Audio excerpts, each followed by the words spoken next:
At my brother's birthday dinner, Grandpa looked at me and asked, "Is the $5,000 I send you every month enough?" I replied, "Which money?"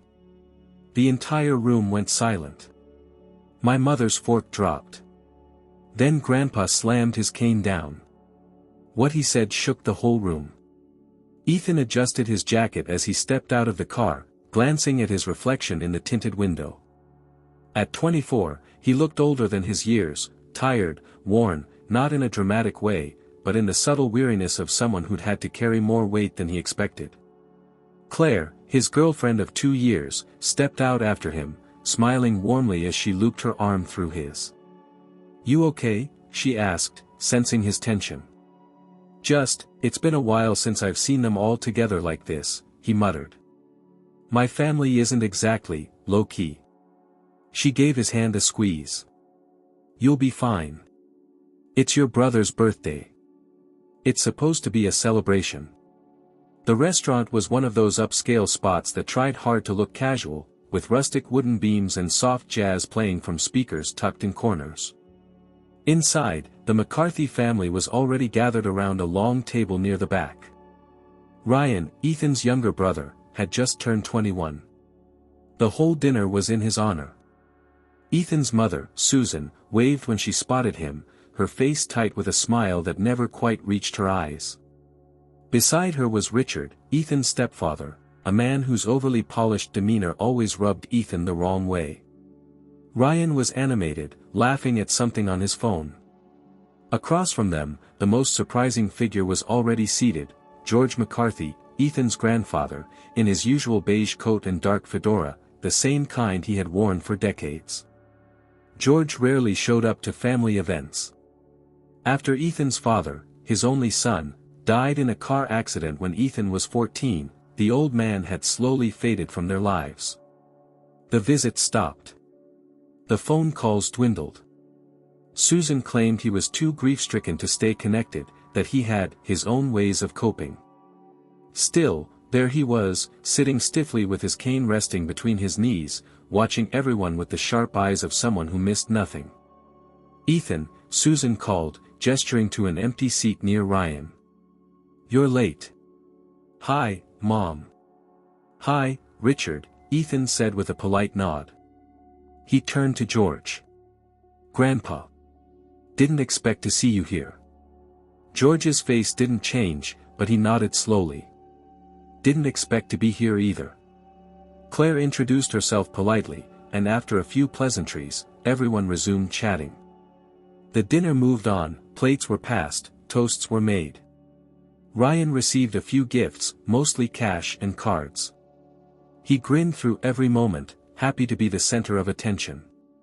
Ethan tried to relax. He laughed at some of Ryan's stories, shared a toast, and even managed a joke or two.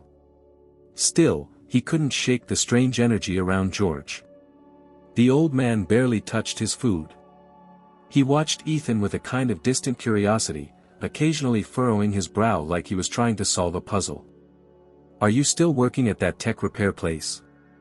Richard asked during a lull in conversation. "Yeah," Ethan replied. "Pays the bills. Maybe not forever, though," Claire added with a hopeful smile. "Ethan's been thinking about launching his own business." "Thinking about it doesn't pay rent," Susan said, sipping her wine. "Be practical." Ethan bit back a retort. Claire's hand found his under the table again. Then came the moment. They were midway through dessert when George leaned forward. The jazz faded into the background. His voice, though raspy with age, was clear as a bell. "Ethan," he said, fixing his grandson with a steady gaze, "are the $5,000 I send you every month still enough?" The clink of silverware stopped. Conversations halted. A hush fell over the table like a curtain dropping. Ethan blinked, confused. "Which money?" Silence. Not just at their table, nearby diners looked over, sensing the abrupt shift in mood. Susan froze. Her fork slipped from her hand and hit the plate with a sharp clang. Richard's eyes widened. Ryan looked from face to face, unsure what he'd just heard. George sat back, his knuckles white on the cane. His jaw clenched. Something in his expression changed, tightening. Claire turned slowly toward Ethan, her brow furrowed. "What's going on?" But Ethan had no answer. He stared at his grandfather, heart thudding in his chest, trying to make sense of what he had just heard. Then George's cane hit the floor with a loud, deliberate bang that echoed through the room. No one moved. And that's when George's next words shattered the evening entirely. The reverberation of the cane striking the floor hadn't even faded when George leaned forward, his eyes narrowing with fury rarely seen in public, let alone during a family celebration. The restaurant's soft lighting and quiet ambience were suddenly suffocating, as if everyone was holding their breath. "I said," George repeated slowly, "are the $5,000 I've been sending you each month not enough?" Ethan's mouth went dry. Every eye was on him, but his gaze remained locked with his grandfather's. Claire leaned in, confused and cautious. "What's he talking about?" I don't know," Ethan muttered, still stunned. "I never got anything like that." George turned to Susan, his face hardening. "You told me he was getting the money. For years." Susan sat frozen. Her lips parted slightly, as if to speak, but no sound came out. Her cheeks flushed with heat, and a tremble worked its way up her spine. Ethan's eyes moved to her slowly, disbelief growing in his expression. "Mom." Richard shifted in his seat, glancing nervously at Susan before taking a sip of his water. Ryan's expression twisted with uncertainty, caught between confusion and fear. George's voice was quiet but cold. "Ethan, I began sending you money right after your 18th birthday. Monthly. $5,000, every month. I set it up with the bank. Direct wire transfers to the same household account your mother provided. I asked every few months if you were doing okay, and she told me you were fine. That the support was helping you through school, helping you get started." Ethan shook his head. "I thought you had disappeared after Dad died. You never called. Never visited. I thought you didn't want anything to do with us anymore." George's jaw clenched. "I was grieving. But I never abandoned you. That money was my way of staying connected, of supporting you the way your father would have wanted. I wasn't going to let you drown." The weight of the words settled over Ethan like lead. He turned back to Susan, something sharp building in his chest. "Is this true?" he asked, voice low, shaking. Susan finally spoke. Her voice was brittle. "Ethan, listen, things weren't easy after your father passed. I had to manage everything on my own. The mortgage, bills, Ryan was just a kid, and you. So you used the money," George interrupted, his voice now raised, "that was meant for him." Susan's eyes darted from George to Ethan and back again. "It wasn't like that." "Then what was it like?" Ethan demanded. "Because I worked 2 jobs during college. I took out loans. I sold my laptop once just to cover rent. And all this time, I thought no one gave a damn. Meanwhile, you were getting $5,000 a month. It was for the house. For us," Susan said defensively. "You lived under that roof. You ate that food. You slept in a warm bed." Ethan's hands were clenched into fists under the table. "I lived in that house until I was 19. And after that? When I was struggling on my own. What about then?" Richard finally spoke, his voice carefully measured. "Maybe this isn't the place to talk about all this." "No," George snapped, "it is the place. This is a birthday dinner. A celebration. The one moment the entire family is together. And now we're seeing what's really been going on beneath the surface." Claire, stunned, looked at Ethan with concern. "You never mentioned your grandfather sent money." "Because I didn't know," Ethan said flatly. "I thought I was just cut off." George leaned on his cane, glaring across the table. "I trusted her.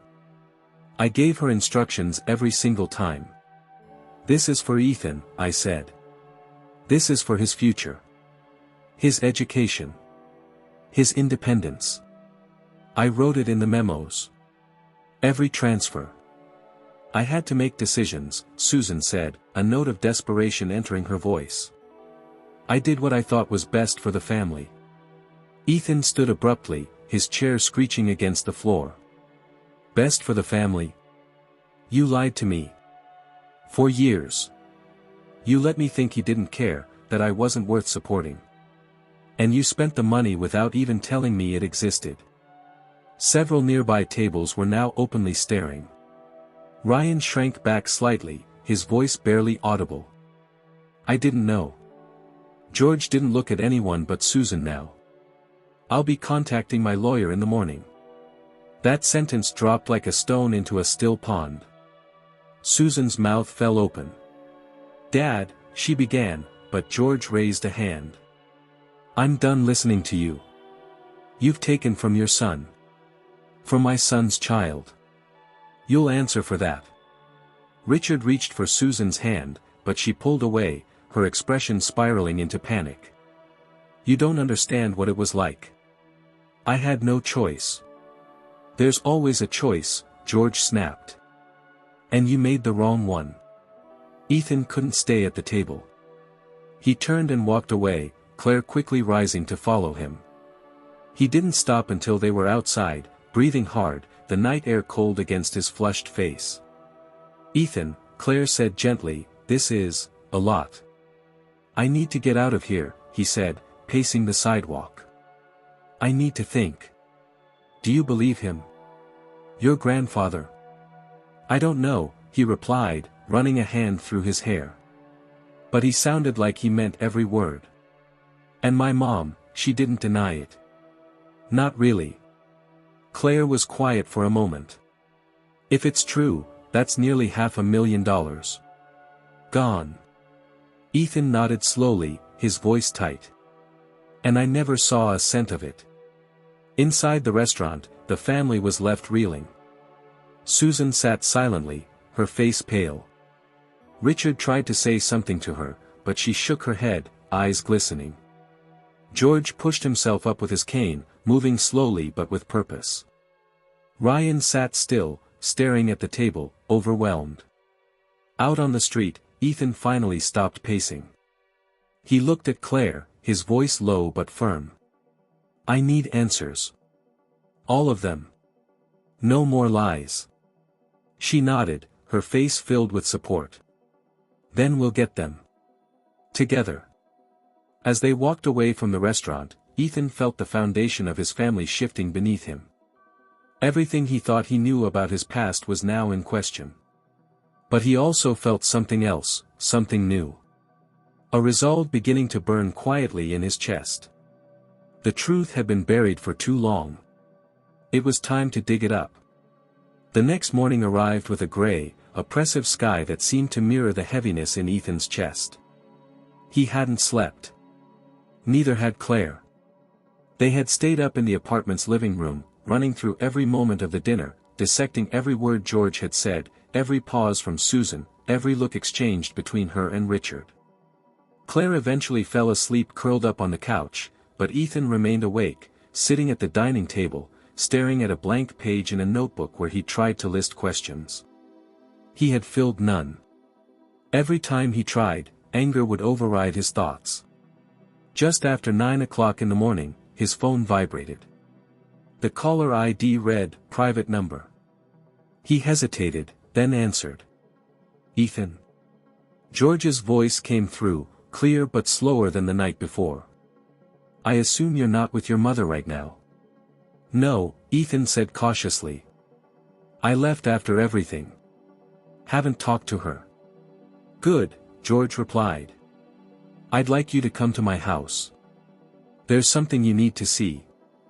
And I won't be speaking to Susan again until this is all laid bare. Bring Claire if you want. I don't mind her being there. Ethan hung up, heart racing. Claire stirred as he reached for his keys. We're going to see my grandfather, he said simply. He says he has something to show me. George lived in a modest but well-kept colonial home about 30 minutes outside the city. The lawn was trimmed, the shutters newly painted, but the porch light was flickering like it hadn't been touched in years. Ethan had never been inside. As a child, his interactions with George were always neutral events in neutral places, public parks, birthday parties, brief exchanges on doorsteps. After his father's death, those visits became relics. George opened the door himself, leaning heavily on his cane. He looked smaller in the daylight, but no less sharp. His eyes were fixed on Ethan, unblinking. "Come in," he said. The interior of the house was orderly. Wood paneling. Old furniture. A grandfather clock ticked in the corner, keeping time like a heartbeat. George led them to a study at the back, where rows of filing cabinets lined one wall and a large wooden desk sat beneath a window. "Sit," he instructed, motioning to the chairs across from the desk. He lowered himself into his own chair with a grunt, opened one of the drawers, and pulled out a thick manila folder. It was stuffed with papers, many yellowed with age, all meticulously organized. George set it down in front of Ethan and opened it slowly. "These are the wire confirmations," he said. "From the bank. Every month. For 6 years." Ethan leaned forward, scanning the documents. There were dozens of pages. All consistent. All addressed to the same bank account, an account number that started to look familiar. Claire took one page and whispered, "Is this your mom's account?" "I think so," Ethan replied. "It's the one she used to send me rent money during college. The same one I had to beg her for help from. She told me the account was empty most of the time." George reached for another envelope and slid it forward. "These are copies of the letters I sent along with the first transfers. And then again every year. Instructions. Written in my own hand. Every one of them said the money was for you. For your education. For your future." Ethan's fingers trembled as he lifted one of the letters. The handwriting was neat, firm, and unmistakably sincere. It detailed his support plan, his belief in Ethan's potential, and his commitment to standing in where Ethan's father no longer could. He looked up at George, disbelief mixed with something deeper, hurt, maybe even grief. "Why didn't you ever check in with me directly?" Ethan asked, voice quiet. George sighed. "That's my failing. I believed your mother. I thought I was honoring boundaries. She said you were doing well. She told me you appreciated the help. I didn't want to be overbearing. But last year, when I asked again about your business ideas and she dismissed it, something didn't sit right." Claire shifted in her chair. "You've sent him nearly $400,000. George nodded. "And not a cent reached him. That's theft." Ethan stood up, pacing slowly, processing the reality. "She let me think you were the one who disappeared. She told me not to count on anyone else. That I had to be a man on my own." George's face hardened. "That woman took your future and spent it behind your back. You deserved the truth long before now." There was a long pause. The grandfather clock ticked in the corner like it was waiting for Ethan to say something. Instead, he sat back down, eyes burning. "I want to confront her," Ethan said. "But not without proof. I want her to look me in the eye and try to lie again." "You'll have all of this," George said. "You'll leave here today with copies of everything. I've already called my lawyer. If she resists, we go public. If she denies it, we sue. You decide how far you want to take this, Ethan. But I won't let her get away with it." Claire touched Ethan's arm gently. "You need to prepare yourself. This might tear the whole family apart." Ethan looked back at her. "It already did. We just didn't see the cracks until now." George stood slowly, resting both hands on the cane. "There's one more thing." He walked to a safe embedded in the wall behind his desk, turned the dial with deliberate care, and opened it. Inside was a small leather box. He brought it to the desk and opened it, revealing a gold watch and a folded letter. "This belonged to your father," George said. "He asked me to give it to you when you turned 18. I was going to. But after he died, your mother said you weren't ready. That you'd get it when you were more responsible." George slid the box across the table.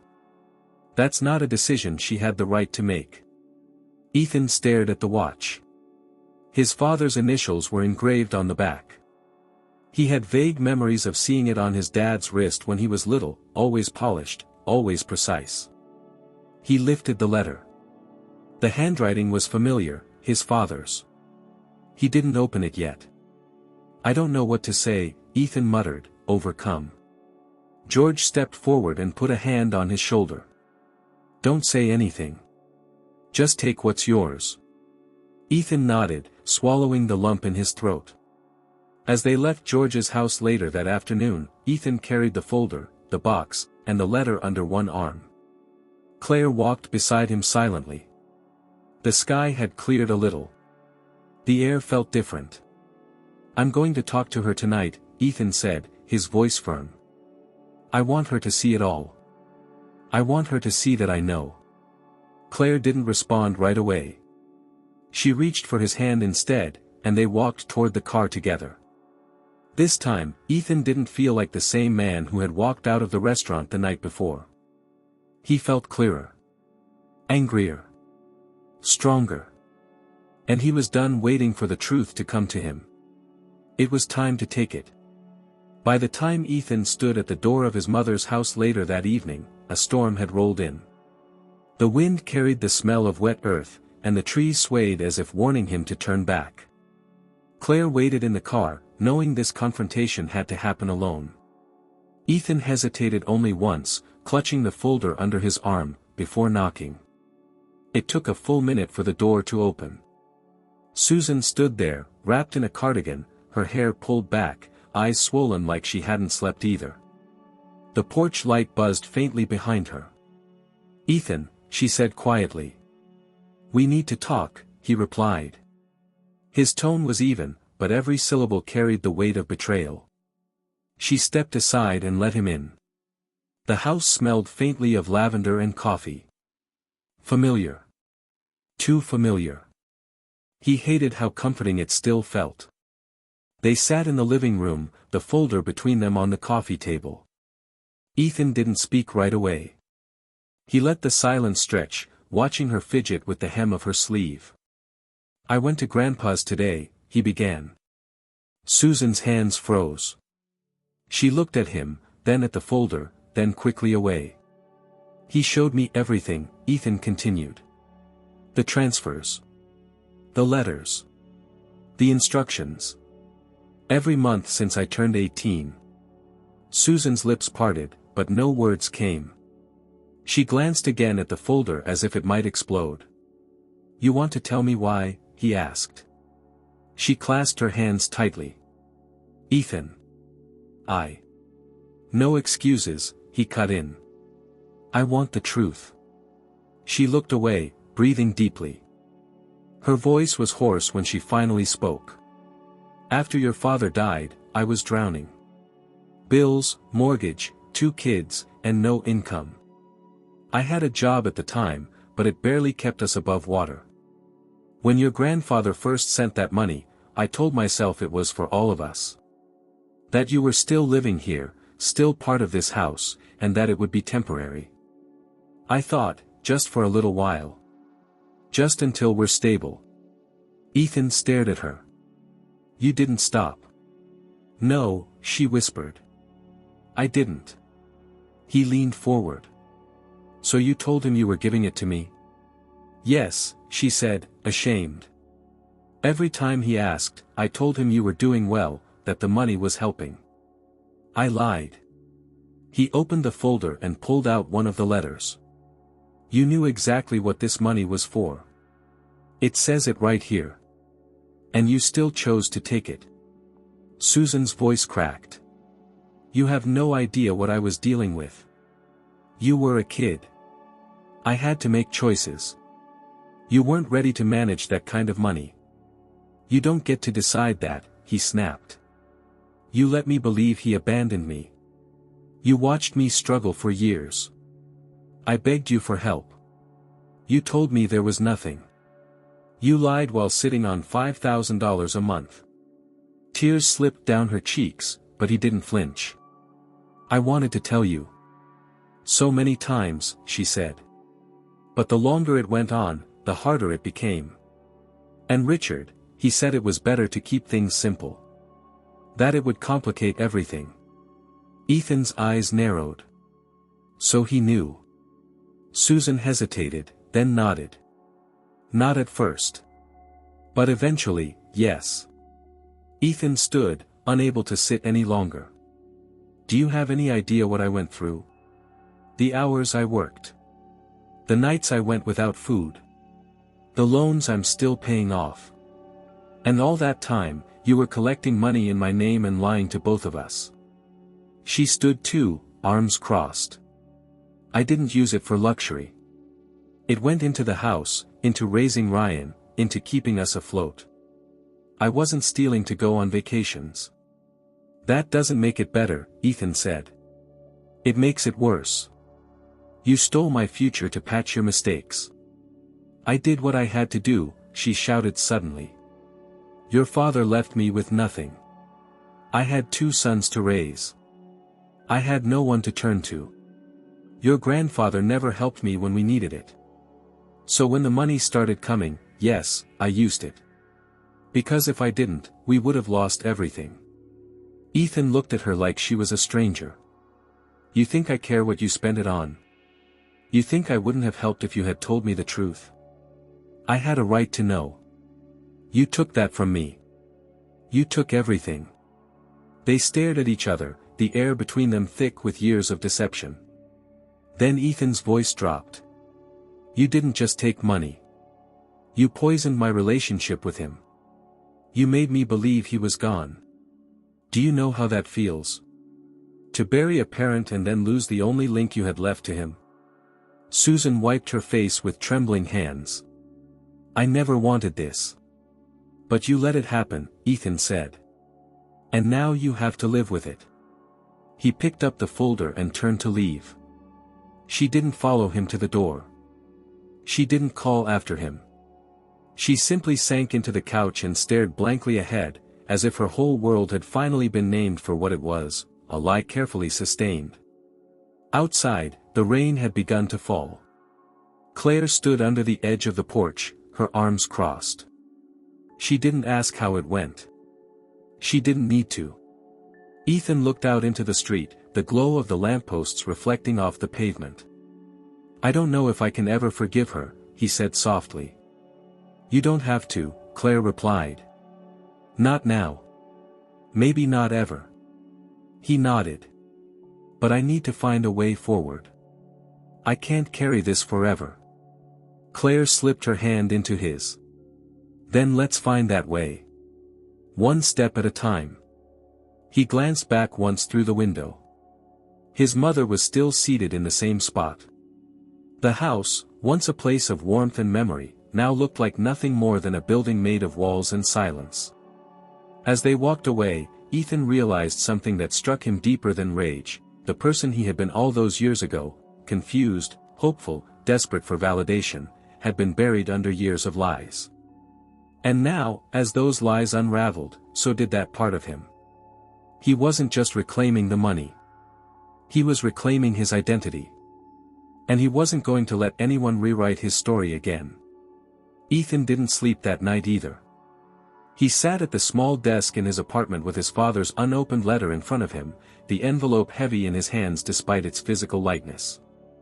Claire had gone to bed hours ago after trying to convince him to rest, but he couldn't bring himself to close his eyes.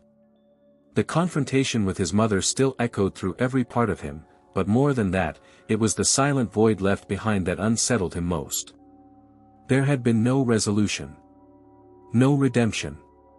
Only a confirmation of betrayal. By the time the sun cast a pale light across the floorboards, Ethan had finally opened the letter. The handwriting was instantly recognizable.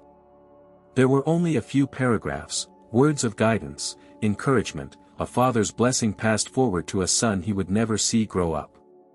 It wasn't about money or legacy, it was about belief. About love. The kind of belief Ethan had yearned for over the past decade but thought he'd been denied. Now, with that letter folded in his pocket, he stood outside Richard's workplace, a modest insurance office tucked between a coffee shop and a dentist. He waited until the lunch hour when he knew Richard would be stepping out. When the man finally emerged, dressed in a blazer and slacks, Ethan called his name. Richard paused, visibly startled. "Ethan. We need to talk," Ethan said firmly. Richard looked around, then motioned to a bench nearby. They sat, the street busy with midday traffic but somehow quiet between them. "I spoke to Mom," Ethan said. "She told me everything." "Well, almost everything." Richard sighed and rubbed the back of his neck. "I figured this would come." "I'm not here for more excuses," Ethan warned. "I want you to be honest. How much of the money did you know about? How much did you touch?" Richard hesitated. "It wasn't like I had access to it. The account was in your mother's name. But yes, I knew about it. Eventually. A few months after we got married. So for nearly 6 years, you watched her use money meant for me. And you didn't stop her." "I tried," Richard said, too quickly. "But you know how she is when she's set on something. She said the house needed it. That Ryan needed it. That you didn't need to know because you were already managing on your own." Ethan laughed bitterly. "Managing? I was barely scraping by. She saw me working myself into the ground, and so did you. And you just stood there." "I was trying to keep the family together," Richard snapped. "You think I liked the situation? I told her over and over, this isn't right. But she said it was temporary. That when things were better, she'd start saving the money for you." Ethan shook his head. "She never saved a penny. You know that, right?" "I know," Richard admitted, voice cracking. "And I stopped asking eventually. That's on me." Ethan narrowed his eyes. "So what was it used for? Really? You were both working. You lived modestly. Where did $5,000 a month go?" Richard looked down at his hands. "It wasn't all bills and groceries. Some of it went toward paying off old debts. Some toward Ryan's school fund. And, we bought a second car." Ethan went cold. "A car? It was necessary," Richard said quickly. "We couldn't function with just one, especially with Ryan's after-school programs and everything else. Your mom thought it was justified." "Of course she did," Ethan muttered. "And you went along with it. Because it was easier than telling the truth."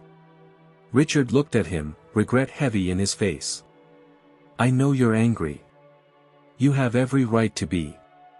But please believe me, I never wanted this to become what it became. I thought I was protecting the family." "You weren't protecting the family," Ethan said. "You were protecting the lie. There's a difference." They sat in silence for a long moment. Then Ethan stood.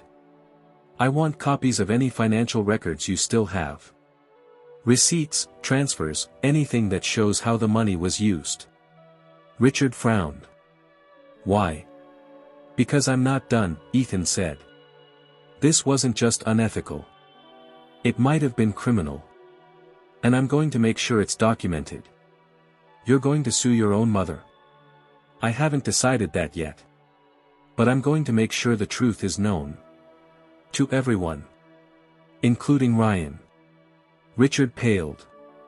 "He doesn't know." "No," Ethan said. "Not yet." He left without saying goodbye. The rage he felt was no longer hot, it had settled into something colder, more focused. He wasn't looking for an apology anymore. He was looking for accountability. That evening, back at the apartment, Ethan sorted through old paperwork from his college years. Student loans. Rent receipts. The rejection letters from the business grants he had applied for and missed by inches because of financial instability. Claire sat beside him quietly, helping him organize it all. "What's the next step?" she asked. "I want to know exactly how much was taken," Ethan said. "And I want to confront them with it. Not just with emotion, but with facts." Claire nodded. "I'll help." Later that night, a text came from Ryan. "Hey. Can we talk? I heard things got bad at dinner. Mom won't tell me anything." Ethan stared at the message for a long time before replying. "Tomorrow. Come to my place. I'll explain everything." He turned off his phone and sat back. The folder from George lay closed on the table, but its contents now lived inside him. The watch from his father, now ticking softly on the shelf beside his desk, was a constant reminder of the life he was supposed to have had. A life stolen not by strangers, but by those closest to him. And the fight to reclaim it was just beginning. The next morning, Ethan rose before sunrise. The apartment was still, the world outside painted in shades of gray-blue. Claire remained asleep, her form curled gently beneath the sheets, a moment of peace Ethan almost envied. He moved quietly, grabbing the folder of bank documents, George's notes, and the stack of receipts and loan papers he had sorted the night before. Today, Ryan would come over. Today, Ethan would speak words that would reshape the relationship between brothers, possibly forever. Just after 9 o'clock, a knock came at the door. Ryan stood on the threshold, hands deep in his hoodie pockets, his usual laid-back demeanor replaced with visible discomfort. "Hey," he said. "Thanks for seeing me." Ethan stepped aside. "Come in." Ryan entered and looked around. He hadn't been to Ethan's place in months. The last time had been a quick visit, pizza, a movie, and a late-night talk about nothing serious. This visit would not be like that. Ethan motioned to the table. "Sit down. There's a lot I need to tell you." Ryan sat, glancing at the folders, then back at Ethan. "Mom's been acting weird. Richard too. I don't get what's going on. What happened at the dinner?" Ethan took a breath. "Grandpa asked me if the $5,000 he sends me every month is enough." Ryan blinked. "Wait, what?" "Exactly," Ethan said. "I didn't know what he was talking about. I thought he was mistaken. But he wasn't. He's been sending that money for years. Since I turned 18. He believed he was helping me all this time." Ryan's face twisted in confusion. "But I don't get it. If he was sending money, where was it going?" Ethan slid the folder across the table. "To Mom's account. Every month. With clear instructions that it was meant for me. She took it, Ryan. All of it." Ryan opened the folder hesitantly, scanning the documents inside. Wire transfers. Memos. Letters. After a moment, he looked up, his voice thin. "Are you serious?" Ethan nodded. "Dead serious." Ryan leaned back, stunned. "She never said anything. Not once. And you're telling me it was, all for you? Every cent?" Ryan sat silently, eyes wide with dawning realization. That explains so much. The new car. The way she always avoided talking about Grandpa. And how she freaked out whenever you brought him up. Ethan watched his brother closely. "Did you ever see anything? Hear anything? Even just hints?" Ryan hesitated. "Once, maybe.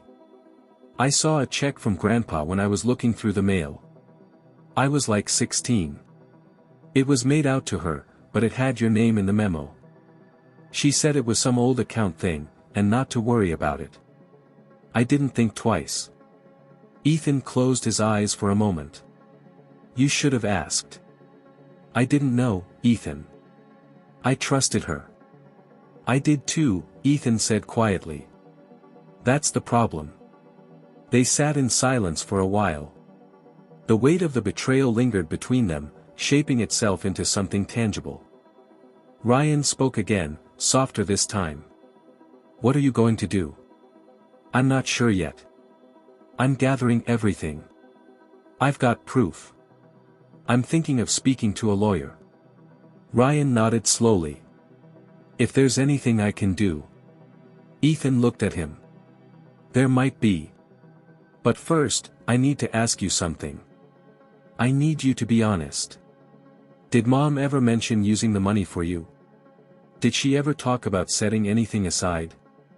Ryan's expression flickered. "She said once that there was some money saved for my college stuff. She never said where it came from. Just that she had it covered." "But now," he trailed off. "You think she used your money for that?" "I'm almost certain." Ryan buried his face in his hands for a moment. "God. That's messed up." Ethan didn't reply. He didn't need to. Ryan already knew. Later that day, while Ethan was out picking up copies of additional documents from his old bank, Claire received a knock at the door. She opened it cautiously. It was Richard. She crossed her arms. "He's not here." "I know," Richard said. "I came to talk to you." Claire hesitated, then stepped aside. Richard entered, his usual smug calm replaced by something much shakier. He looked around Ethan's apartment, visibly uncomfortable. "I know things are getting worse," he said. "But I'm hoping you'll listen.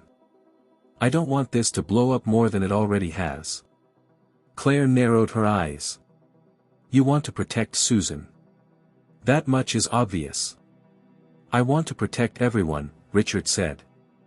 "Especially Ryan." Claire folded her arms tighter. "You should have thought about that before you kept quiet for 6 years." Richard sighed and lowered his voice. "Listen. I tried to stop her. I tried to convince her to at least tell Ethan, or to put some of the money aside. But she kept saying it was temporary. That she would pay it back eventually." Claire shook her head. Don't try to spin this like it was just a bad decision. You both stole from him. You watched him struggle. You let him drown in debt while you lived off what was his." "I didn't take the money," Richard said defensively. "I didn't touch a dollar." "But you knew," Claire snapped. "And you said nothing. That's just as bad." Richard leaned forward. "I'm telling you this because he trusts you. You have influence. If this goes public, if lawyers get involved, it'll ruin everything. His relationship with Ryan. His reputation. The family name." Claire laughed bitterly. "You're worried about reputation." "I'm worried about him," Richard insisted. "You don't know what this kind of fallout does to people. We'll all lose something." Claire stepped closer. "He's already lost everything. His trust. His future. Years of opportunities. He's not the one tearing this family apart. You did that." Richard's jaw tightened. "You don't understand." "I understand perfectly," she cut in. "You're trying to clean up your mess without facing the consequences. But it's not going to work." Richard's voice dropped, more desperate now. "Please. Just talk to him. Help him see reason. There's a way to fix this without destroying the family." Claire didn't blink. "That was never your call to make." Richard backed away slowly, realizing he had gained nothing. As he turned and walked out the door, Claire stood still, heart pounding, fury rising in her throat. When Ethan returned, she told him everything. He listened in silence. When she finished, he sat down slowly and said only one thing. "Then he's just as guilty." And from that moment, Ethan knew, there would be no more soft approaches. No more waiting for apologies. It was time to bring every truth into the light, no matter the cost. 3 days after Richard's visit, Ethan sat at his kitchen table surrounded by documents, printouts, and 3 open laptops. One of them was connected to an external hard drive filled with financial data. Another displayed a spreadsheet he had been building, tracking each of the wire transfers from George, cross-referenced with approximate expenditures Susan and Richard had made over the years. Claire, seated across from him, was helping match dates and receipts, building a trail that, piece by piece, exposed the scale of the deception. "Look at this," Claire said, pointing to one column. "This transfer from February matches the down payment for the second car.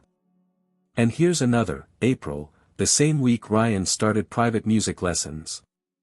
Ethan nodded, teeth clenched. They were smart enough not to use all of it in one go. Spread it out. Layered it into everyday expenses. "But this makes it clear. It wasn't for me. Not one damn cent." He saved the file, labeled it meticulously, and backed it up twice. Then he stood, staring out the window, his arms folded. "They used me," he said. "They used my name, my story, my future to build comfort for themselves. They rewrote our family's narrative with lies, and they counted on me never asking questions." Claire walked over, placing a hand on his shoulder. "Not anymore. I want to confront them again," Ethan said. "But this time, I want it documented. I want everything laid out. I want it on record." Claire hesitated.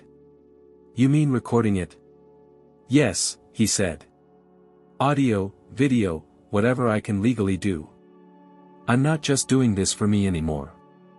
I want the truth to exist outside of my word. I want it to stand." Later that afternoon, Ethan contacted a lawyer recommended by one of Claire's colleagues.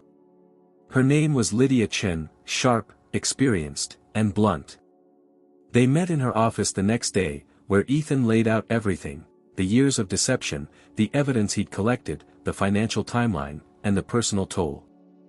Lydia listened without interrupting, jotting notes occasionally. When he finished, she leaned back and asked a single question. "Do you want to pursue criminal charges, or do you want restitution?" Ethan didn't answer immediately. He looked at Claire, then back at Lydia. "I don't know.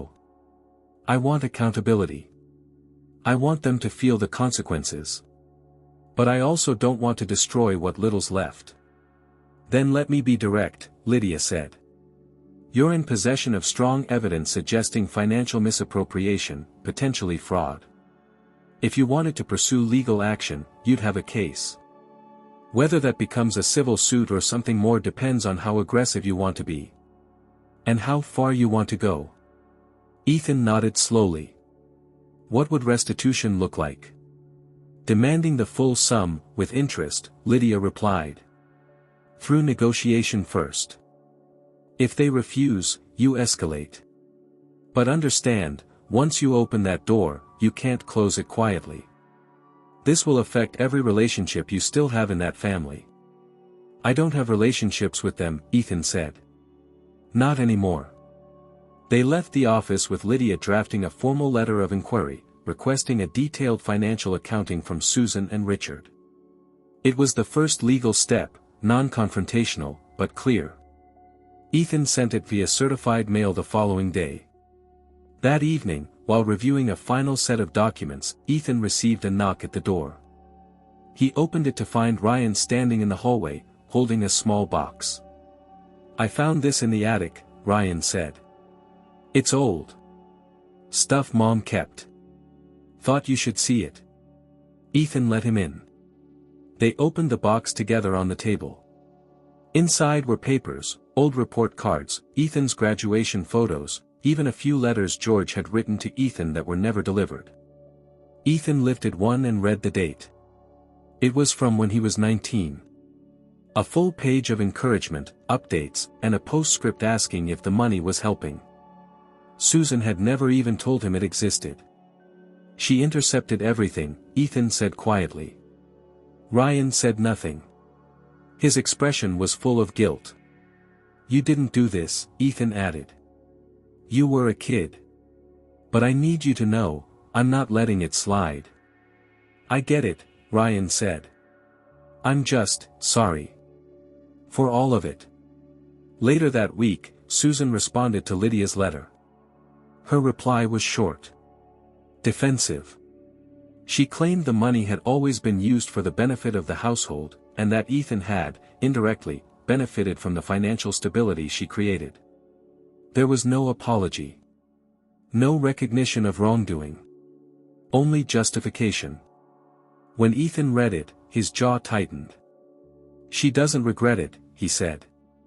She regrets being caught. Claire nodded. Then you move forward. Ethan replied through Lydia, formally requesting a breakdown of all expenses and a repayment plan. When no reply came after 5 days, Lydia initiated a formal claim of restitution, giving Susan and Richard a 30-day deadline before escalating to a civil lawsuit.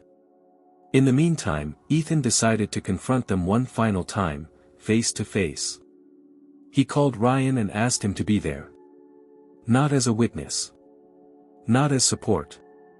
But as someone who had the right to hear everything. The meeting took place in Susan's living room. Lydia wasn't present, but Ethan had permission to record. He made that clear the moment he entered, placing his phone on the table and stating the date and time. Susan's eyes widened. Richard said nothing. Ryan sat quietly at the edge of the couch. Ethan opened the folder and began. He read out loud the total amount transferred by George over the years. He detailed the spending patterns. He laid out the letters, the memos, the notes from George. Then he played a short clip from his meeting with George, his grandfather stating unequivocally that the money was meant for Ethan and Ethan alone. Susan didn't interrupt. Richard shifted uncomfortably. When Ethan was done, he looked directly at his mother. This is your chance, he said. To tell the truth. Not for me. For yourself. Susan's lips trembled. But her words, when they came, were measured. I did what I thought was necessary, she said. And I'd do it again. Ryan let out a sharp breath. Ethan stared at her, expression blank. You've just made this very simple, he said. Then he turned, picked up the phone and the folder, and walked out without another word. In the car, Claire was waiting.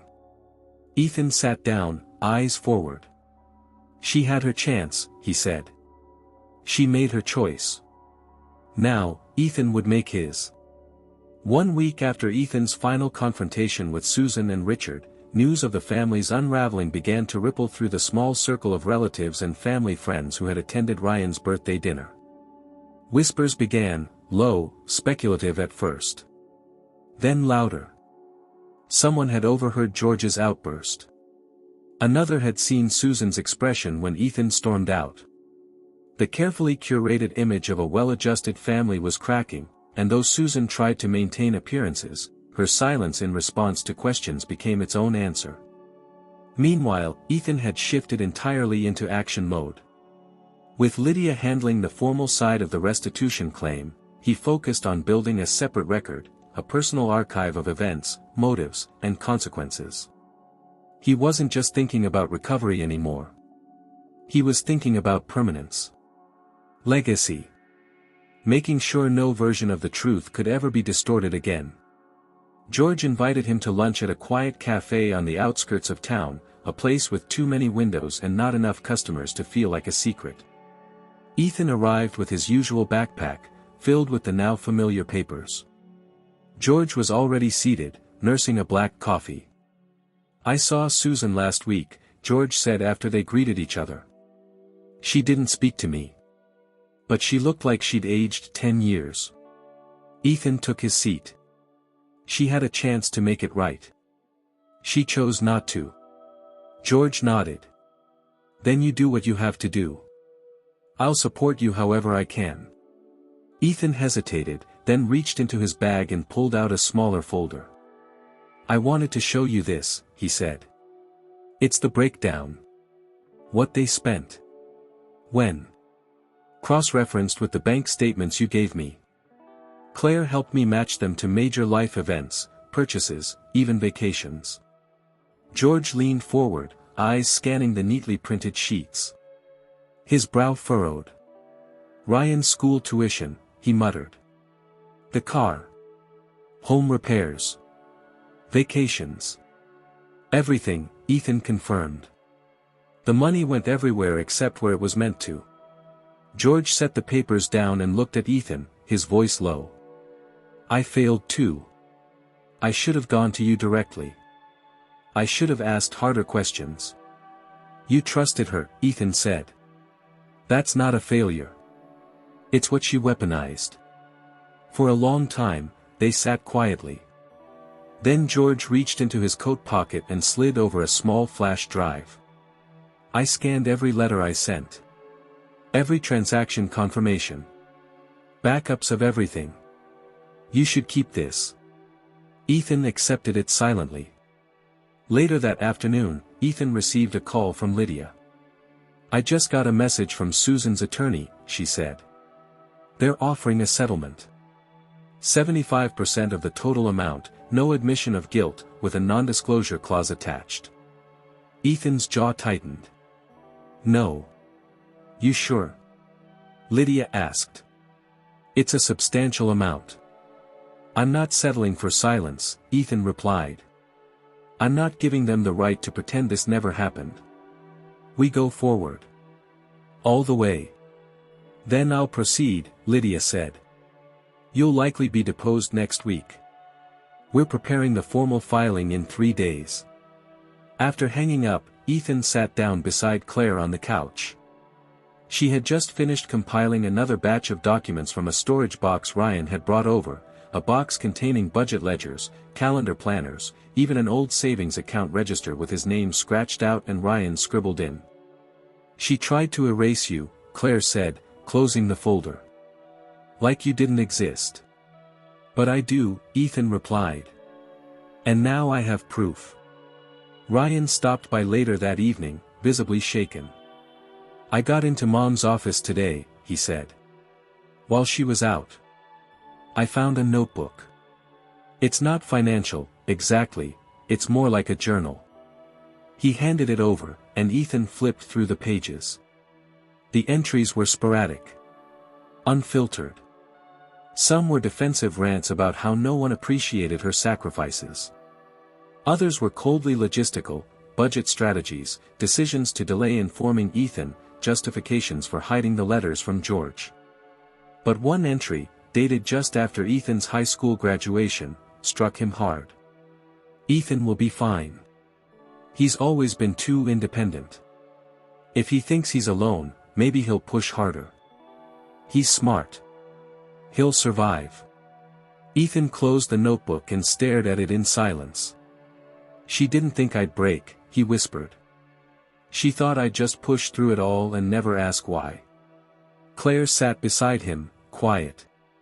She underestimated the weight, Ethan added. And overestimated her hold on the truth.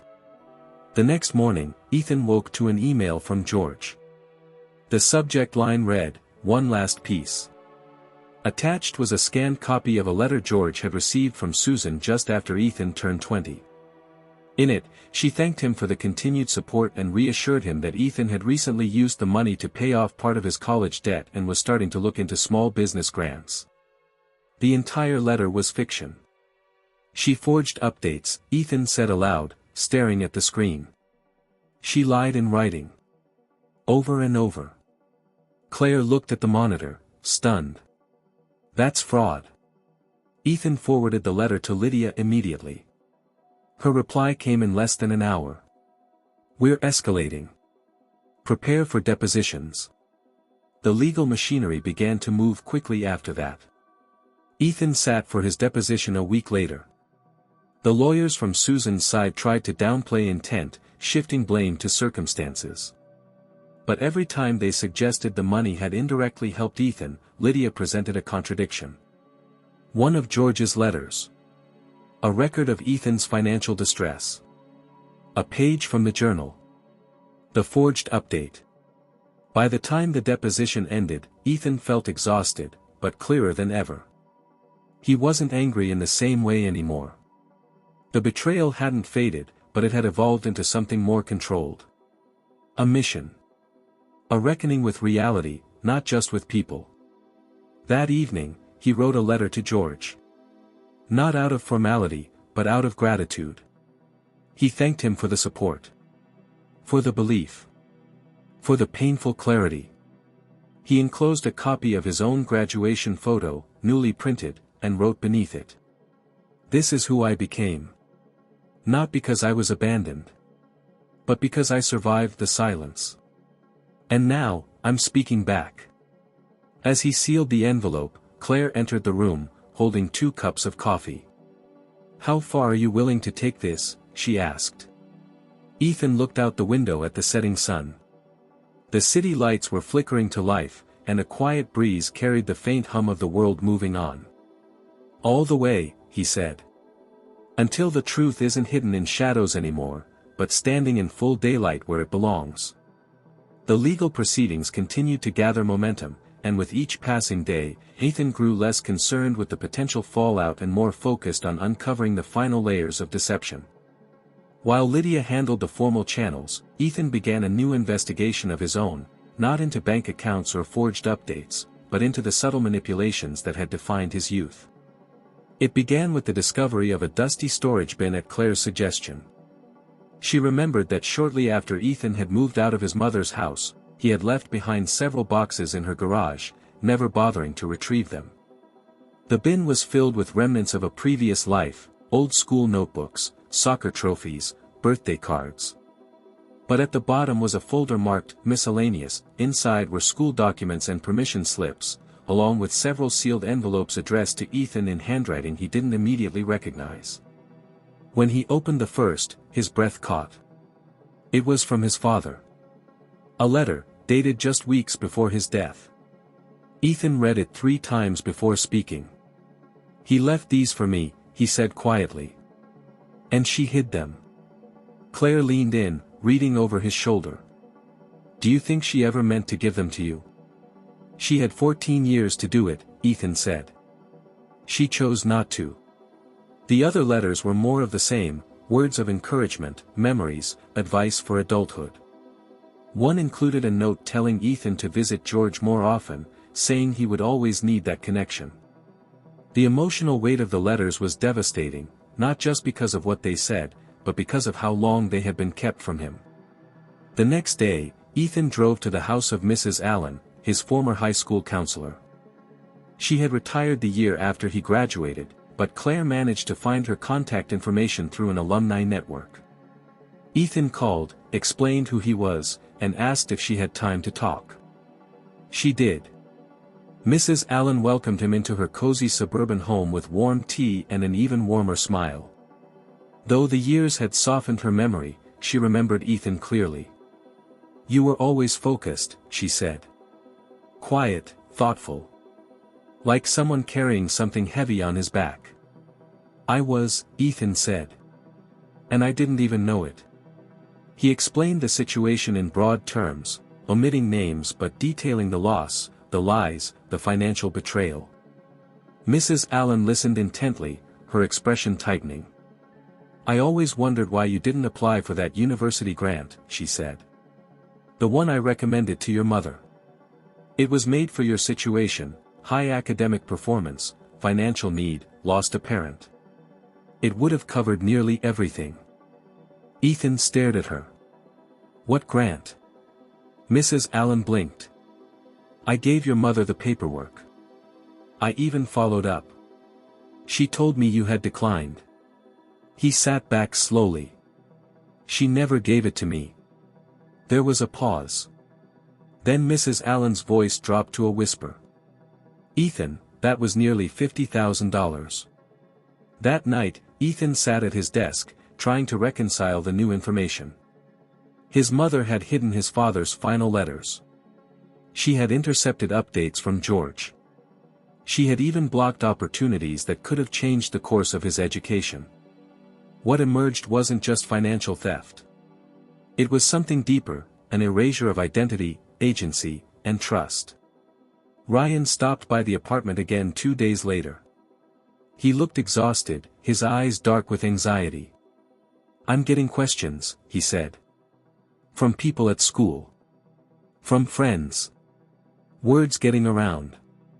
Ethan nodded. It was never going to stay hidden. I'm not ashamed of you, Ryan said quickly. I'm not even mad about the lawsuit. But this, it's changing everything. Even with me and Mom.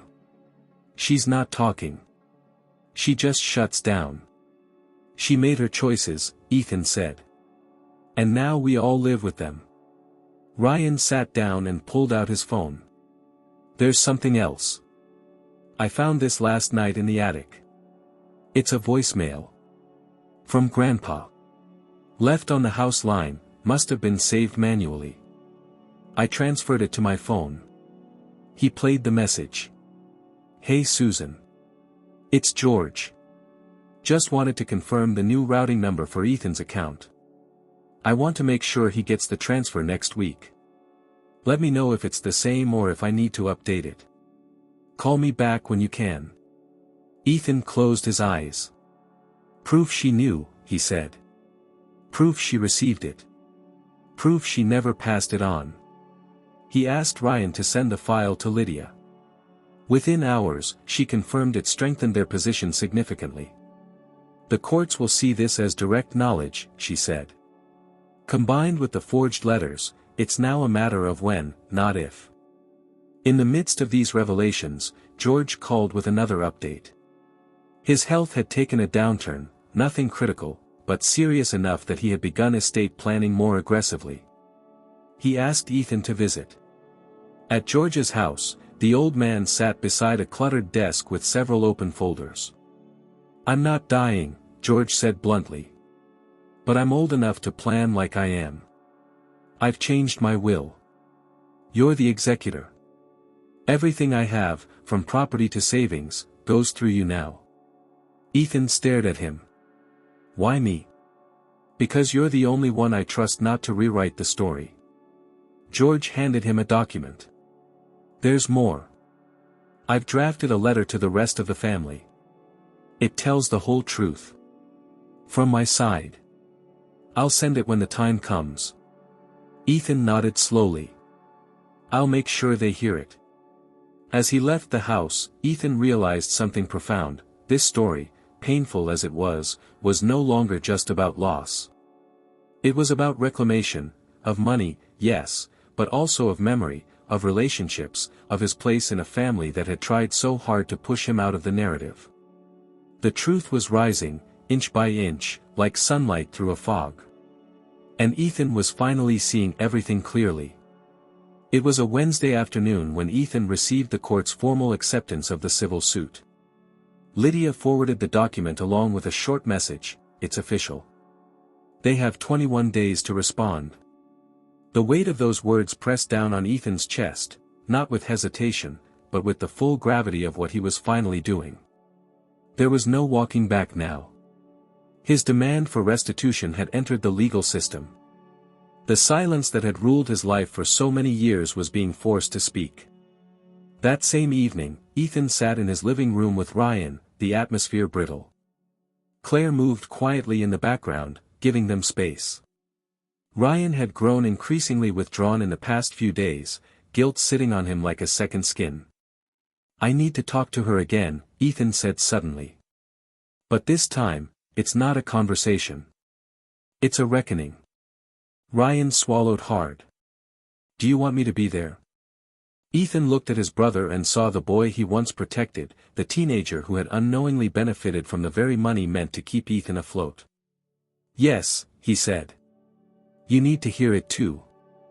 All of it. 2 days later, Ethan knocked on the familiar door of the house he had once called home. It opened slower than usual. Susan stood there, pale, with drawn features and a cold resignation in her eyes. She knew why he had come. Richard stood behind her, arms folded, his face unreadable. Come in, Susan said flatly, turning without waiting for a response. They walked into the living room, Ethan with a slim folder in one hand and his phone in the other. Ryan entered last, eyes darting nervously between the three adults. I want everything said today to be on record, Ethan announced, setting the phone down on the coffee table. I'm recording this legally. You've already been informed through your attorney that the suit has been filed. But this is your chance to speak before the court does it for you. Richard opened his mouth, but Susan raised a hand. Let him speak. Ethan didn't sit. He pulled out the forged letters, copies from George's archive, and set them down on the table, followed by the ledger of transfers, the transcribed voicemail, and one of his father's letters. Then, he unfolded the journal page from Susan's notebook, the one where she had written, "If he thinks he's alone, maybe he'll push harder." "These are the things you never meant for me to find," he said. "Each one of them a choice. Not a mistake. Not an oversight. A choice to remove me from the truth." Susan looked down. Her silence was loud. "You've built a narrative over the years," Ethan continued. "A story where you were the struggling mother doing her best. But that story doesn't include the lies you told. It doesn't include the money you took. It doesn't include the chances you stole, grants, letters, support. And it sure as hell doesn't include the fact that you watched me suffer while you said nothing." "I didn't," Susan started, but Ethan cut her off. "Yes. You did. You knew. Every month that money came in, and you hid it. You forged letters to Grandpa. You told my school I declined opportunities that could have changed my life. You told everyone I was fine when I was drowning." Susan's voice cracked. "I was trying to hold the family together." "No," Ethan said. "You were trying to hold your control. You used me to protect your version of the truth. And now that version is dead." Richard finally spoke. "We never wanted this to happen. But you let it," Ethan snapped. "You stood by. You saw the bills piling up on my end. You saw me working nights, skipping meals, missing tuition deadlines. You let me think my grandfather didn't care, and you let her rewrite my life." He turned back to Susan. "I don't want your apology," he said. "Not anymore. I want accountability. What do you expect me to say?" Susan asked, voice trembling. "That I'm a bad mother? That I failed you? Fine. I did. But I did it to keep everything from falling apart. And yet here we are," Ethan said. "It fell apart anyway." Ryan finally spoke, his voice barely above a whisper. "Why didn't you tell me?" Susan looked at him, her expression softening for the first time. "Because you were too young. You wouldn't have understood." "I understand now," he said. "I understand you used money meant for Ethan to pay for my school. For my trips. For things I never even asked for." Susan's eyes welled with tears. "I just wanted to give you both a chance. But you gave only one of us the truth," Ethan said. "And now you don't get to pretend we're a family anymore." He picked up his phone, stopped the recording, and slipped it into his pocket. "This wasn't for closure," he said. "This was for clarity. So when the consequences come, you won't be surprised. You'll remember this moment. You'll remember that you were given a chance to own it." He turned to leave, but paused in the doorway. "I built something out of nothing," he said. "Not because of you, but in spite of you. And I won't let you bury that under your excuses." Outside, the wind had picked up. The sky above was overcast, heavy with the promise of rain. Claire waited by the car. When Ethan reached her, she didn't speak. She simply opened the passenger door and placed her hand on his back as he climbed in. As they drove away, Ethan didn't look back at the house. He had spent too many years glancing over his shoulder, hoping for a different version of his childhood to emerge from the past. Now, there was nothing left to wait for. Inside that house, Susan sat wordless on the couch, Richard beside her. Ryan stood silently in the doorway, caught in the crosswinds of betrayal and awakening. No one moved. No one reached for the folder still resting on the table. The truths it held were no longer avoidable. They were permanent. And outside, Ethan was done waiting for anyone to give him justice. He was building it himself, one fact at a time. The following week passed with an eerie calm. Lydia informed Ethan that Susan's legal team had filed a formal response to the restitution suit. It was aggressive, denials stacked upon technical defenses, all couched in legal language designed to obscure the emotional core of the case. But Ethan didn't flinch. The facts were now in plain sight, and the documents were lined up like dominoes waiting for the right push. What he didn't expect, however, was the quiet knock on his apartment door early Saturday morning. He opened it to find Ryan, dressed in jeans and a hoodie, holding a cardboard shoebox. "We need to talk," Ryan said, his voice tight. Ethan let him in without a word. Claire was still asleep, and the apartment was blanketed in morning stillness. Ryan placed the box on the kitchen table and removed the lid. Inside were photocopies of checks, handwritten notes, and several manila envelopes.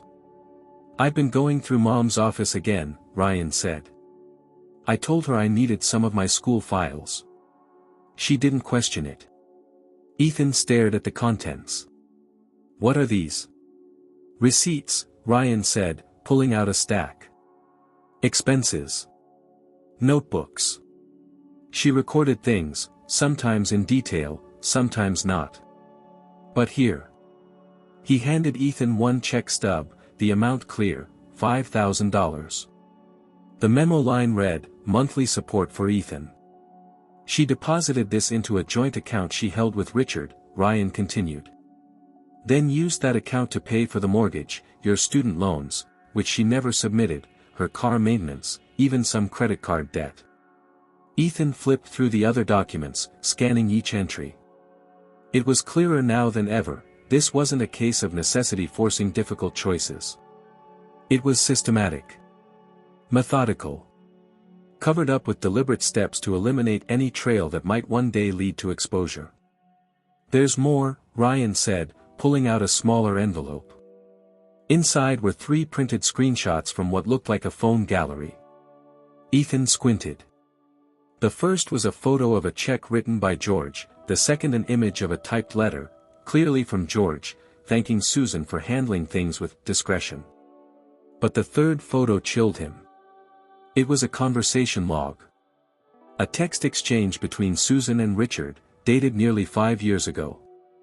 One message from Richard read, "Are you sure Ethan won't find out? This is risky." Susan's reply, "He never asks questions. He trusts me." That's the problem and the solution. Ethan pushed the phone away and sat back. She calculated everything. Even my silence. Ryan looked down, ashamed. "I was part of that silence. I saw things. Heard things. I didn't understand them, but I should have asked. I should have told you sooner." "You were a kid," Ethan said. "She made sure you stayed one for as long as possible. And she made me into the ghost she needed to justify her choices." Ryan didn't speak. Instead, he pulled one last item from the box. A printed email exchange between Susan and a financial advisor. The advisor had warned her, 3 years ago, that large monthly deposits made under someone else's name could trigger legal consequences if discovered. Susan's reply was chilling in its brevity, "Then we make sure no one ever looks." Ethan ran his hands over his face. How many warnings did she get? How many chances to stop? Ryan nodded toward the box. All in there. She knew. Richard knew. They chose to keep going. For a long time, they sat in silence. Then Ethan stood and placed the entire box back into Ryan's hands. "I want you to give this to Lydia," he said. "Not me. You. It'll mean something more coming from you." Ryan nodded slowly. "Okay." As Ryan left, Ethan returned to the living room and collapsed onto the couch, his chest heavy not with grief, but with an unmistakable clarity. There were no more illusions. No more excuses. Every word from Susan's mouth going forward would be measured against this evidence, and every plea for leniency would fall short of the truth that now sat, organized and irrefutable, in his lawyer's hands. Lydia called later that afternoon, stunned at the scope of what Ryan had delivered. "This box accelerates everything," she said. "Especially the advisor's email and the Richard exchange. That's intent. That's coordinated misrepresentation. Their defense is going to collapse under this." "Then we press harder," Ethan said. Lydia agreed. "I'll revise our claim and increase the damages. We're not talking about restitution anymore. We're talking about damages for willful concealment and psychological harm. This could double the amount. Maybe more." Ethan didn't feel vindicated. Not yet. But he felt steady. Like a building that had finally stopped shaking after a long tremor. He spent the next hour documenting a final timeline, events, financial milestones, moments of silence. Everything that would be used to tell the real story. By the time Claire woke up, the box was gone, and Ethan sat on the balcony with a legal pad in his lap, the wind cool against his face. She sat beside him. "You look resolved." "I am," he said. "This isn't just about money anymore. It never really was. It's about making sure no one else tells my story for me." That night, Ethan received a text from an unknown number. "You've made your point. What happens now is on you." He read it twice. No name. But he knew it was from Susan. He didn't reply. She had said enough. Now, the world would hear his side. And this time, the truth had documentation, witnesses, and a brother who had finally chosen to stand with him. And in just a few weeks, so would the court. The day after Ryan turned over the box of evidence, Ethan received another call from George. The old man's voice, though slower and rougher than weeks before, carried a firmness that Ethan immediately recognized. "You and I need to talk," George said. "Not about lawyers. Not about money. Just about us." They met that same afternoon at George's home. The air smelled of pine cleaner and old books, and the soft ticking of the grandfather clock in the hallway marked each moment with precision. George had laid out 2 cups of coffee and a plate of shortbread cookies, always prepared despite his advancing age. Ethan sat down across from him, feeling the silence stretch. "I want to apologize," George said without hesitation. "Not for sending the money. I'd do that again. But for trusting the wrong person to deliver it. For not checking in on you sooner. For being so caught up in my own grief that I left you open to hers." Ethan didn't respond immediately. He looked at the man across the table, the only link to his father's legacy, the one who had tried, in his own limited way, to preserve what little he could. "You were grieving," Ethan finally said. "I get that now. But I think the biggest damage came from the silence.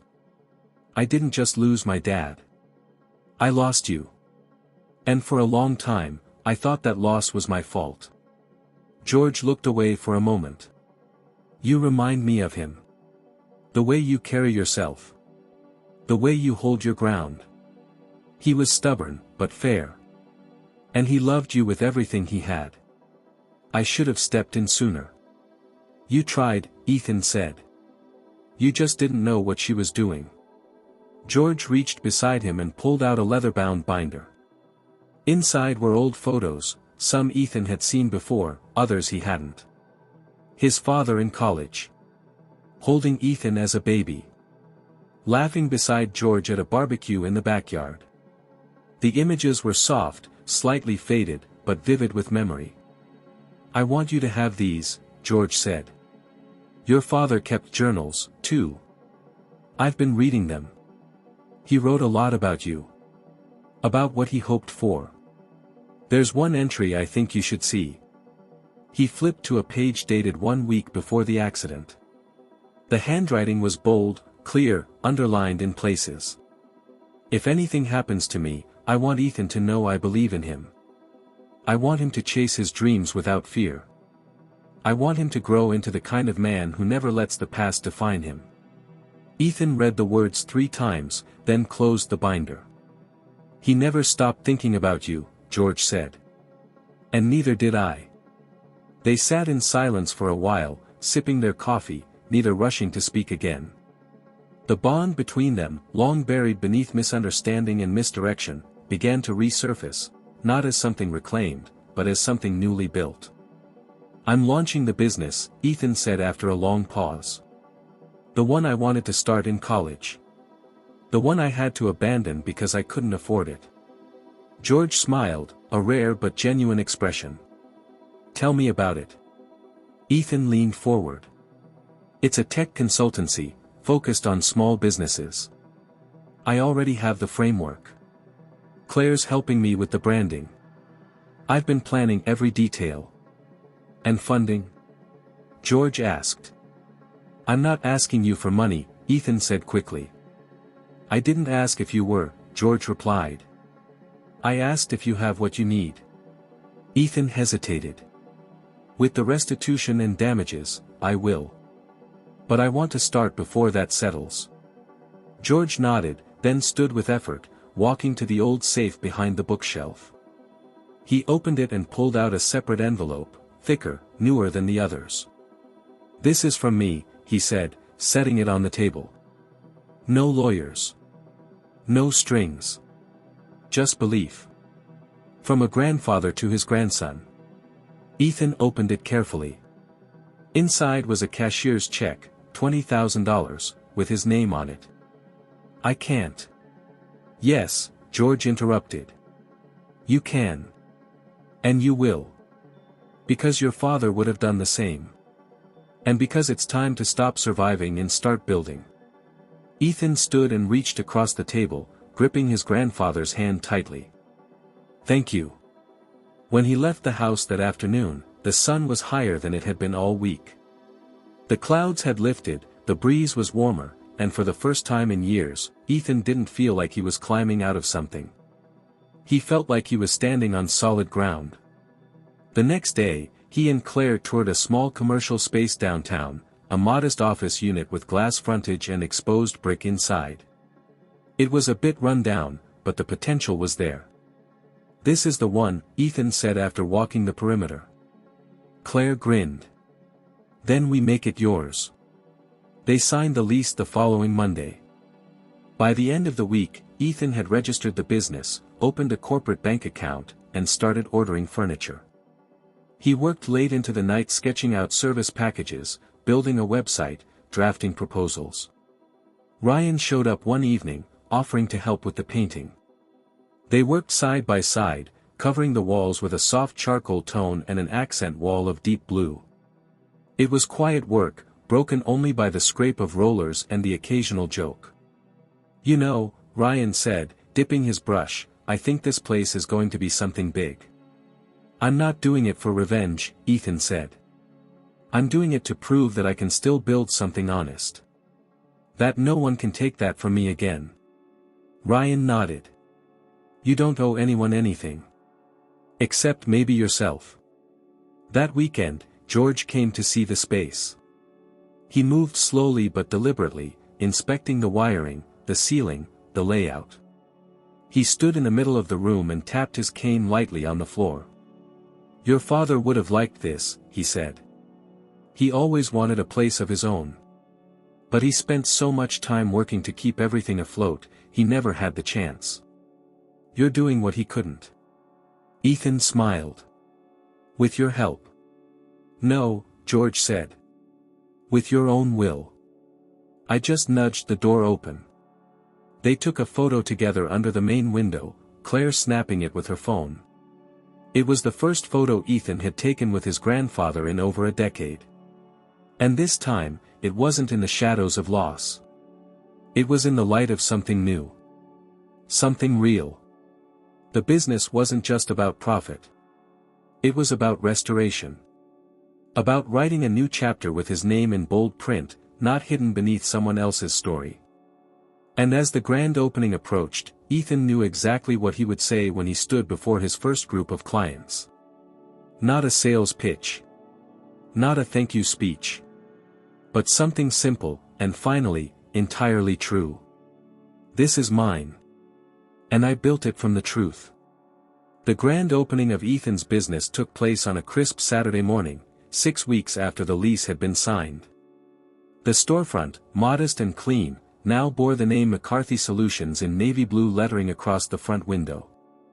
The minimalist logo, 3 interlocking arcs symbolizing resilience, growth, and clarity, had been Claire's idea. She stood beside Ethan as the first guests began to arrive, clipboard in hand, ensuring every detail of the launch ran smoothly. Ryan was already inside, organizing refreshments and tech equipment. George, though still recovering from a recent hospital stay, arrived in a chauffeur-driven car, his cane steady in one hand, a subtle smile crossing his face as he surveyed the gathering crowd. Lydia showed up next, offering a firm handshake and a sincere congratulations. The civil case was still active, now stronger than ever thanks to the additional documentation Ryan had unearthed. Susan and Richard's legal team had gone quiet after the last round of evidence was submitted. Lydia predicted a settlement offer would be on the table any day. But today, none of that mattered. Today wasn't about restitution. It was about reclamation. Ethan greeted each guest personally, his energy calm but focused. He wasn't a natural at small talk, but he didn't need to be. People weren't there for charm, they were there to see the beginning of something built on integrity. At noon, Claire tapped a spoon against a glass, calling the room to attention. "Thank you all for coming," she began. "Today is more than a business launch. It's a turning point. And there's only one person who can explain why this place matters so much. Ethan." Ethan stepped forward, the silence of the room a far cry from the chaos of family dinners and courtroom tension. He didn't speak from notes. He didn't need to. "I want to thank you all for being here," he said. "Some of you know the story behind this business. Some of you only know parts. But what matters is that you're standing here today with me, at the start of something honest." He glanced at George, then at Ryan, and finally at Claire. "For years, I let other people write my story. I accepted what I was told about who I was and what I deserved. But that ends now. This space is more than a company. It's proof that the truth, even when buried, finds a way to surface. And when it does, you can either run from it, or build something with it." There was no applause. Not because the words didn't resonate, but because the room held them in reverent silence. Only after a few long seconds did George nod from his seat, slowly, once. After the formalities, the crowd mingled. Ethan walked George through the space, pointing out the consultation room, the equipment wall, and the small office in the back that bore a framed photo of his father and grandfather. "He'd be proud of you," George said, leaning on his cane. "I hope so," Ethan replied. "No," George said. "He would be. Absolutely." Later that afternoon, Ryan pulled Ethan aside and handed him a thin envelope. "What's this?" Ethan asked. "I've been saving," Ryan said. "From tutoring, part-time work. I know it's not much, but I wanted to put it toward your legal fees. You've done more for this family than anyone, and it's time I stopped just standing on the sidelines." Ethan stared at the envelope, moved beyond words. He placed a hand on Ryan's shoulder. "You're not on the sidelines anymore. You're part of the rebuild." Claire approached as Ryan returned to the reception table. She handed Ethan a cold bottle of water and leaned close. "There's someone outside you might want to see." Ethan followed her gaze toward the window. Susan stood on the sidewalk, alone, dressed in muted colors, her posture uncertain. She hadn't stepped inside. She hadn't reached out since the last confrontation. Ethan stared at her for a long moment, then stepped outside. The street was quiet. The wind carried the scent of coffee from the cafe down the block. "I heard about the opening," Susan said. "I'm surprised you came." "I didn't come to fight," she said quickly. "Or to argue about the lawsuit. I know what I did. And I know I'll never undo it. But I wanted to see what you built. Ethan didn't speak. He didn't move. I read your father's letter, Susan added. The one he left you. I found a copy in your grandfather's file. You're doing exactly what he hoped for. You didn't give me the chance to do that earlier, Ethan said. I know, she whispered. He considered her for a moment longer. I don't hate you. But I won't forget. And I won't stop until this is resolved. Fully. Publicly. I understand. She turned to leave, then paused. I'm glad you're building something real. Even if it's without me. Ethan watched her go. He didn't call after her. He didn't invite her inside. But he didn't feel anger either.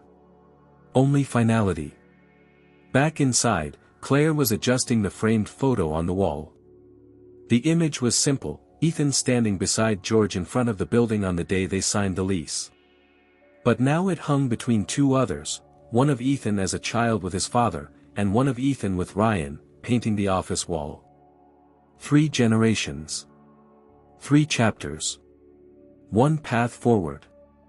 That evening, after everyone had gone and the last box of pastries was packed away, Ethan sat at his new desk with the lights low and the city glowing outside the window. Claire sat on the couch nearby, her legs tucked beneath her, reading silently. Ethan opened his laptop and drafted an email to Lydia. Subject, McCarthy v. Susan and Richard, final phase. Body, we're ready to settle. But not silently. Full acknowledgement. Public record. Or we take it to trial. He hit send and leaned back, eyes closing briefly. When he opened them again, the room felt different. Not lighter. Not easier. But stable. And for Ethan McCarthy, that was more than enough to start again. This time, on his own terms. This time, with the truth behind him, not chasing him. And that, finally, was everything he needed.